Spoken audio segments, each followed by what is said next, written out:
నేను ఎక్కడున్నానో కనుక్కోండి.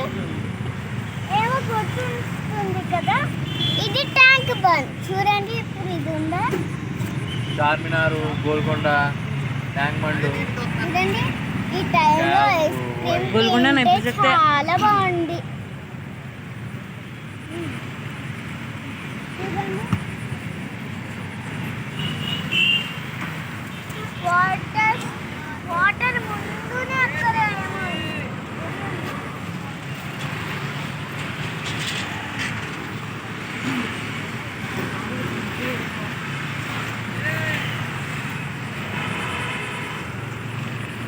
ఏమో ఉంది. చూడండి